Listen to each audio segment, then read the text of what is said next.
Okay, so today I am going to discuss another two problem from quantum mechanics came in this CSIR net July exam, and both the two problems are from simple harmonic oscillator. So here is the first problem that you have a Hamiltonian.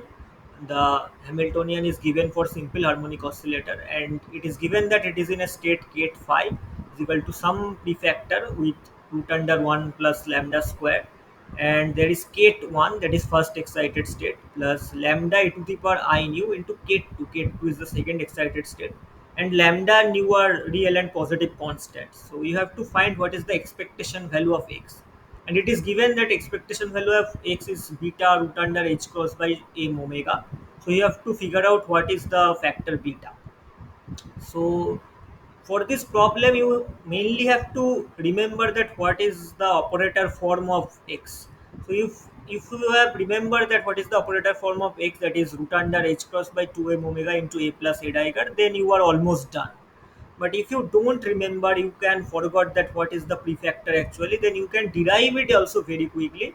So you can see this derivation from Zetli actually. So the operator calculation for simple harmonic oscillator is very nicely given in Zetli. So I mainly follow Zetli for this harmonic oscillator problem. So you can follow this step and you can easily find out what is the operator form of x and what is the operator form of p. So I am not going through this discussion, but you can definitely follow Zetli chapter number 4. So now what is the operator A? A is the lowering operator, you know. So A ket n is equal to root under n ket n minus 1.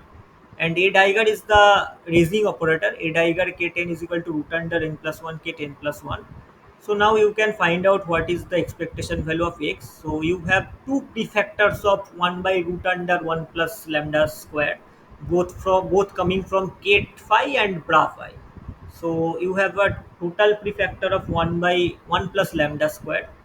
And another thing you have to keep in mind, you can do a silly mistake here. So when you are writing ket phi, look at the expression of when you are writing bra phi, you have to keep one thing in mind. Look at the expression of ket phi. Ket phi has a term lambda e to the power I nu, where e to the power I nu is surely a complex number. Okay, so here when you are transforming it to bra phi, you have to write the complex conjugate of e to the power I nu. So this you may do a little bit of silly mistake, so you have to be careful here.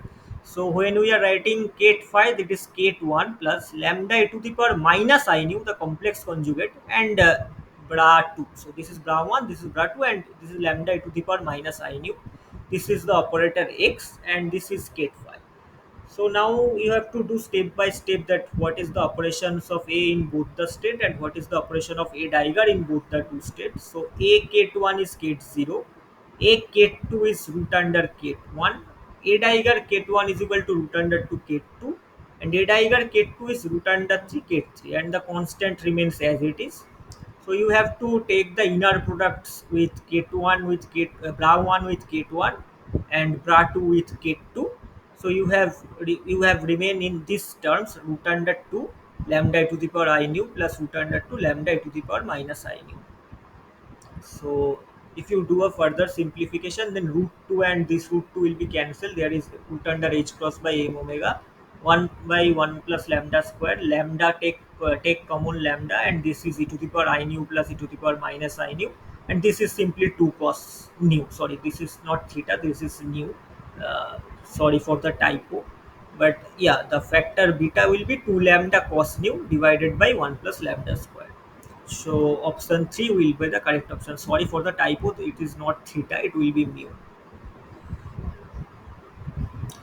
And there is another problem from simple harmonic oscillator again. So this is the potential given for the one quantum particle of unit mass. So it is half omega square x square where x greater than 0 and infinity for x less than 0. So it is actually a half harmonic oscillator. So you have a rigid boundary at x is equal to 0, and the remaining part x greater than 0 is like harmonic oscillator. So it is in equilibrium at temperature T. So and N2 N3 denotes the number of particles in second and third excited state. So you have to find what is the ratio of N2 and N3. So here you have to remember a little bit of statistical mechanics also. So what is N2? N2 is e to the power minus beta e2 by sum over e to the power beta ei. This is partition function z. Z is sum over e to the power minus beta ei. And for n3, n3 is similar, e to the power minus beta e3 divided by z. Z is the partition function, and beta is 1 by kt. So n2 by n3 is equal to e to the power beta e3 minus e2.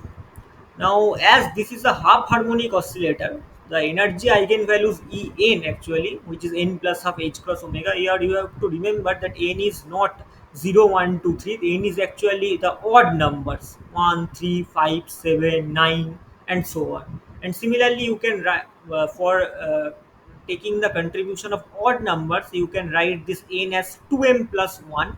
Then this expression will become 2m plus 3 by 2 h cross omega, where m is 0, 1, 2, 3.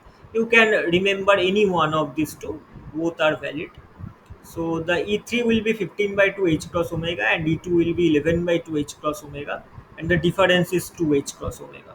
So N2 by N3 will be e to the power 2 h cross omega by kt. So option 1 is correct for this problem. Okay, so thank you. These two problems are not very difficult. These are almost, you can say, basic problems, and you can solve it in exam hall actually.